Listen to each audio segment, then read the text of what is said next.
दोस्तों अस्सलाम वालेकुम। YouTube Sajid Hasan health channel में आप सबका खुश आमदीद है। मैं डॉक्टर साजिद हसन उत्तर प्रदेश के कानपुर शहर से, और आज ये सफ़ेद भटकटैया का पौधा आपके सामने लेकर आया हूँ, जिसे कंडकारी या कटेरी भी कहते हैं। और छोटी कटेरी पर वीडियो मैं पहले ही बना चुका हूँ, जैसा कि आगे आप वीडियो में देखेंगे। और इस तरह के सत्यानाशी का पौधा जो कि लगभग ये सब एक ही प्रजाति है। तो आज ये दुर्लभ जड़ी बूटी कंटकारी सफ़ेद भटकटैया वीडियो में देखें। इसके गुणधर्म लास्ट तक बने रहें वीडियो में। अच्छा लगने पर लाइक और शेयर करें। तो चलिए शुरू करते हैं। सबसे पहले इसकी पहचान बता देते हैं। सफ़ेद भटकटैया वाले पौधों के पत्ते हरे, पीले और कांटेदार होते हैं। भटकटैया सफ़ेद का स्वाद कड़वा होता है। स्वरूप इसके पेड़ भी छोटी और बड़ी कटेरी के समान होता है। अंतर केवल यह होता है कि इसके फूल सफ़ेद होते हैं। इसका स्वभाव भटकटैया सफ़ेद फूल वालों का स्वभाव गर्म होता है। अधिक मात्रा में उपयोग करने से जो गर्म नेचर के लोग हों उनको थोड़ा ये नुकसान पहुंचा सकता है। दोषों को दूर करना। भटकटैया इलायची को मिलाने और खाने से इसमें मौजूद दोष दूर हो जाते हैं। इसकी तुलना छोटी कटेरी से कर सकते हैं। इसका यूज़ करने में जो इसका डोज है वो इसे 3 ग्राम की मात्रा से सेवन किया जा सकता है। गुण इसके आपको बता दूं शॉर्टकट में। भटकैया सफ़ेद, तीखी, गर्म, आँखों के लिए फ़ायदेमंद होती है।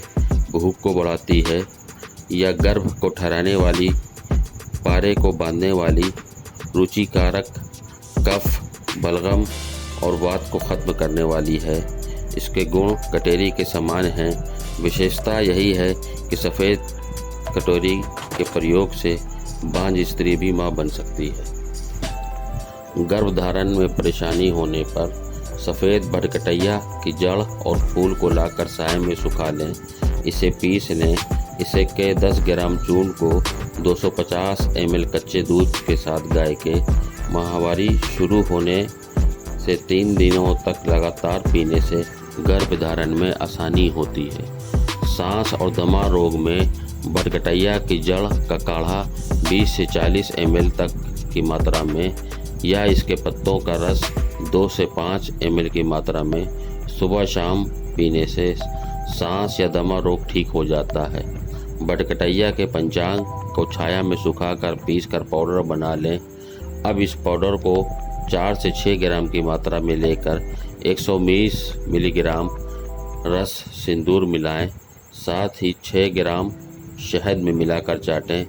इस प्रकार सुबह शाम इसका सेवन करने से सांस और दमा रोग दूर हो जाता है।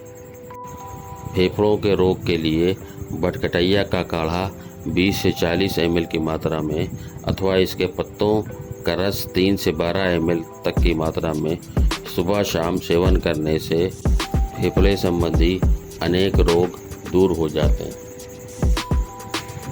पथरी संबंधी समस्या में भटकटैया के 14 से 28 मिलीग्राम पंचांग का रस सुबह शाम शहद के साथ सेवन करने से पथरी और पेशाब में जलन दूर हो जाती है। खांसी के लिए भटकटैया की जड़ को छाया में सुखाकर पाउडर बना लें। इसमें से 18 से 24 ग्राम की मात्रा में शहद मिलाकर 5-7 दिन तक चाटने से काली खांसी दूर हो जाती है। जीभ में जलन और सूजन होना। जीभ में जलन या सूजन होने पर भटकटैया की जड़ का काढ़ा 20 से 40 मिलीलीटर बनाकर रोज़ाना सुबह शाम पीने से की जलन और सूजन दूर हो जाती है।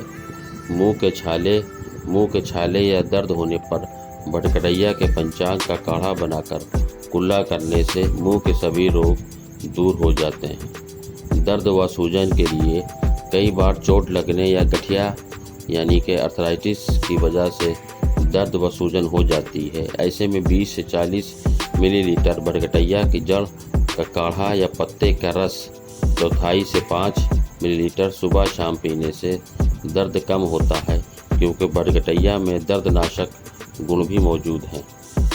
पेट में पानी होना यानी जलोदर। भटकटैया की जड़ को चटनी की तरह पीसकर काढ़ा बनाकर शहद मिलाकर 20 से 40 मिलीलीटर की मात्रा में सुबह शाम पीने से जलोदर की समस्या दूर हो जाती है। अगर किसी को पित्त की थैली में पथरी की समस्या हो तो बरकटैया के जड़ का चूर्ण बनाकर 2 ग्राम सुबह शाम मीठे दही के साथ सिर्फ 7 दिन तक पीने से लाभ होता है। तो दोस्तों, आज इस सफ़ेद भटकटैया की जानकारी इस वीडियो में आपको कैसी लगी अपने कमेंट ज़रूर कीजिएगा, और अच्छा लगने पर वीडियो के लिंक को अपने में ज़्यादा से ज़्यादा शेयर करिए, और हेल्दी लाइफ स्टाइल के लिए YouTube Sajid Hasan health channel को आज ही सब्सक्राइब करें। रेगुलर अपडेट्स के लिए बेल आइकन को भी दबाएं। वीडियो देखने के लिए आपका बहुत बहुत शुक्रिया। अल्लाह हाफिज़।